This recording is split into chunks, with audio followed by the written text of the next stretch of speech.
All right.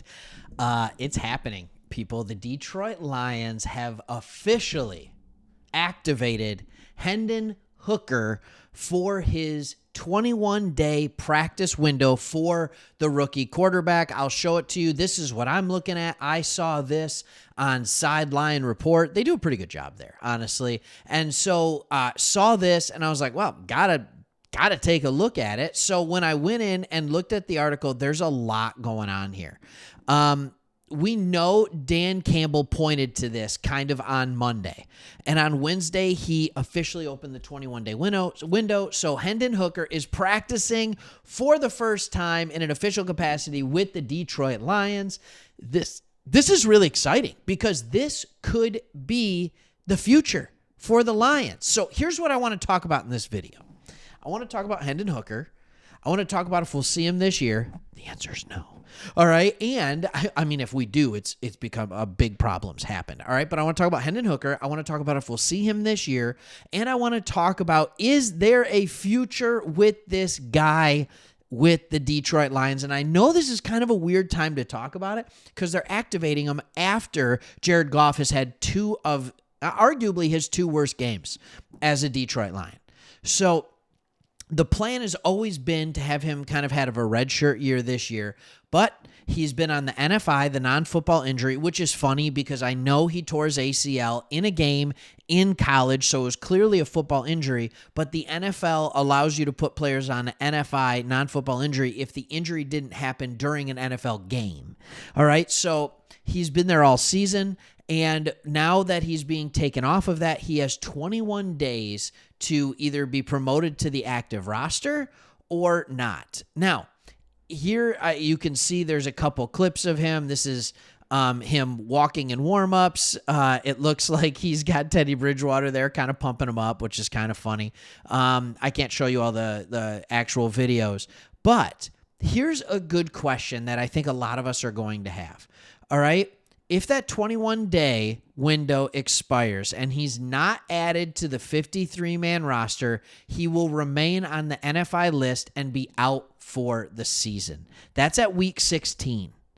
All right, so we have until week 16 to do this. If he's on the 53-man roster and playing are two very different things. Hooker would be no more than the number 3 quarterback on game day with a scenario where he could be inactive on the inactive list and designated as the emergency quarterback. I do believe, I might be wrong in this, but I do believe that was a rule that Dan Campbell and Brad Holmes and the Lions actually pitched to the NFL a year or two ago so that you could have a third quarterback available, but not going against your active roster, just kind of a break in case of emergency type of situation. And I think that's exactly what we have here with Hooker. So I think like there's no reason they wouldn't do that if he's healthy enough.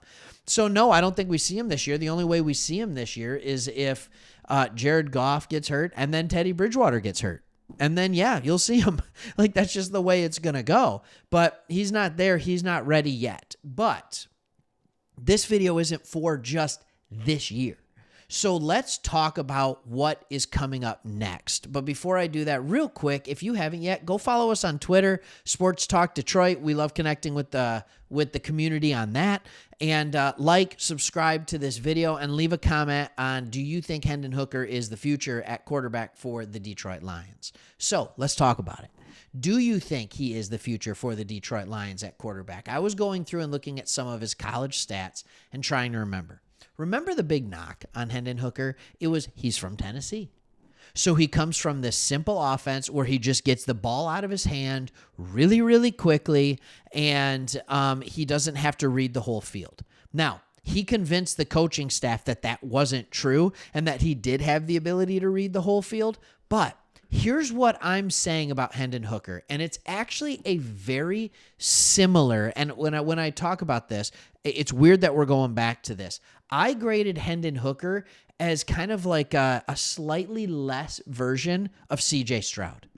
But the comparison for both those players, believe it or not, when they throw the football, is Jared Goff. Hendon Hooker reminds me tremendously of Jared Goff. And because what I saw when I was watching film is that the dude If he has a pocket, if he has time, he was elite. However, if he did not have a pocket and he did not have time, not elite. He would panic under pressure. The difference between him and Stroud and Goff is that him and Stroud are mobile.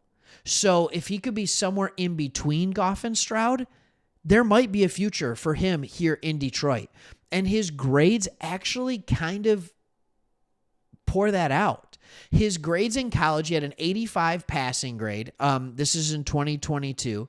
He had a 75 intermediate grade with a 93.4 deep ball grade. We knew he threw a beautiful deep ball. And how nice would that be with Jamison Williams? A nice deep ball. Isn't that the one thing we're always frustrated with Goff is he's not throwing a great deep ball? So let's look at the pressures. When he has no pressure, he has a grade of 91.2. That is elite. When there's pressure, his throwing grade is 43.7. Yeah, it adds up. But there's another thing. There's another thing about Hendon Hooker that is believed to be true in the offense that is run in Tennessee, and that it's just throw it out to the side and let the players, get the ball out of your hands really, really, really fast. Okay, I'm going to show you that that's not true. All right? And I can't show it to you on your screen. You're just going to have to believe the numbers that I'm reading off PFF because it's behind a paywall, and I don't want to give it away for free. All right? Average time to throw is 2.6 seconds when he was in college. That is tied for 60th that year. 59 other quarterbacks got the ball out faster. Does that sound like the fastest offense in college football to get the ball out of hands? I don't think so. All right? His screen yards, in other words, plays where the ball or the player caught the ball behind the line of scrimmage, 363, 49th in college football. Average depth of target, 11.7 yards, 9th. There were only 8 quarterbacks who threw the ball at an average depth deeper than Hendon Hooker. Deep yards, he was 11th. Are we starting to understand what he might be here? What about turnovers? Jared Goff struggled with turnovers. His turnover-worthy play rate. In other words, the percentage of throws that he threw that had a chance to be intercepted, 1.1%. Tied for second in all of college football. He took care of the football, and I understand some of that's the offense, but we can't just sit here and say it's all the offense all the time. So I think there's an interesting conversation to be had. It's not recency bias.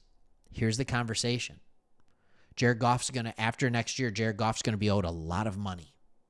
A lot of money. Do you want to pay Jared Goff? If he's playing at a high level, yep, pay him. But is he the quarterback you want to pay $35, $40, $45 million to? Or do we take our chances with Hendon Hooker? And this 21-day window will help us see. Next preseason will help us see. Coaches seeing him all of next year. So for those of you who are out here screaming for a contract extension for Jared Goff right now, maybe there's a reason he hasn't gotten it yet. Maybe there's a reason. So, all right, hope you liked the video. This is not a Jared Goff hate video. I understand he has been phenomenal. Is it Ben Johnson or is it Jared Goff? I don't know. But I have a feeling we're going to find out next year when Ben Johnson gets his own gig. All right, so we'll find out, and we'll also start to find out if Hendon Hooker's for real. Thank you so much for watching. Hope you enjoyed the video. See you on the next one.